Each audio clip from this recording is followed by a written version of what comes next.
تو کیا لکھا ہوا ہے, جس ریل یا میم کے بیک گراؤنڈ میں سانگ ہو تو اسے شیئر کرنا جائز ہے اگر ہمارا مقصد ریل یا, ابے اردو تو اردو میں لکھا کرو یار, ریل یا ٹیکسٹ شیئر کرنا ہو, سانگ شیئر کرنا مقصد نہ ہو. دیکھو جو میم میں آپ کا مقصد سانگ شیئر کرنا نہ ہو, لیکن میم شیئر کرنا کیوں مقصد ہے, اس میم میں کون سی کوئی ایسی مفید چیز ہے تو پھر تو ٹھیک ہے, پھر اس میں یہ دیکھا جائے گا آپ کا مقصد سانگ شیئر کرنا نہیں, آپ کا مقصد تو ریل ہے اور اس کو بھی چاہیے ریل کو فوکس کرے.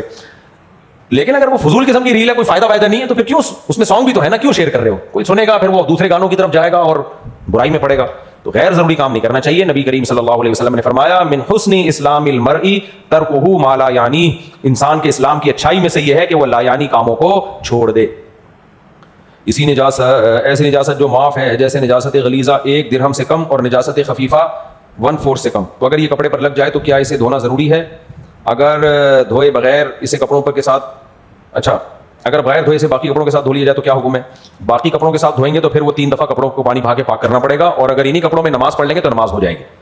جو نجاست ہے نا ہتھیلی کی گہرائی سے کم ہو تو معاف ہوتی ہے. جیسے ایک آدھ قطرہ پیشاب کا کپڑوں پہ لگ گیا تو نماز اس میں ہو جائے گی, اس کو دھونا ضروری, دھو لے تو اچھی بات ہے. کہیں تھوڑی سی چیٹیں ہلکی پھلکی لگ گئی تو معاف ہے وہ تو. اور یہ جو حلال جانور ہیں ان کا پیشاب نجاست خفیفہ ہے, ہلکی نجاست ہے. ان کا پیشاب اگر 1 درہم کے بقدر بھی لگ جائے تو بھی نماز ہو جاتی ہے. جیسے اونٹ کا پیشاب ہے, گائے کا پیشاب ہے, بکری کا پیشاب ہے, دمبے کا پیشاب ہے, یہ پیشاب اگر کپڑوں پہ لگ جائے, جیسے چند چھینٹیں میٹیں لگ گئی تو کچھ نہیں ہوتا, بہتر ہے دھو لو, اچھی بات تو یہی ہے. لیکن اگر نماز پڑھ لے گا تو نماز ادا ہو جائے گی. اس میں یہ ہے کہ کپڑے کے کسی عضو کے 1/4 پہ, جیسے شلوار ہے تو 1/4 شلوار جب خراب ہو جائے گی, یعنی شلوار کا 1 پائنچا اس کی بات ہو رہی ہے, ایک حصہ شلوار کا, یا آستین پہ لگ گئی وہ پیشاب لگ گیا, تو 1/4 آستین پہ جب لگے گا تو آپ نماز نہیں پڑھ سکتے, اس سے کم معاف ہے, کیونکہ حلال جانوروں کا پیشاب کم درجے کی نجاست ہے. سمجھ رہے ہو کہ نہیں سمجھ رہے؟ البتہ مرغی جو ہے نا اس کی بیٹ بہت سخت ناپاک ہے, بہت غلیظ ہوتی ہے وہ اس کے میں یہی ہے کہ وہ 1 درہم سے کم تو معاف ہے, 1 درہم کے بقدر پھر اس میں نماز نہیں ہوگی. مفتی صاحب, ایک لڑکی کو اس کے شوہر نے طلاق دی, طلاق کے بعد وہ عدت نہیں کر رہی, وہ جاب کرتی ہے, اس کو سمجھایا گیا کہ تم پہ عدت بنتی ہے, وہ کہتی ہے میں کسی پر بوجھ نہیں بننا چاہتی, لڑکی اکیلی ہے, ماں باپ ہیں, کمانے والا کوئی نہیں ہے, شریعت اس بارے میں کیا کہتی ہے؟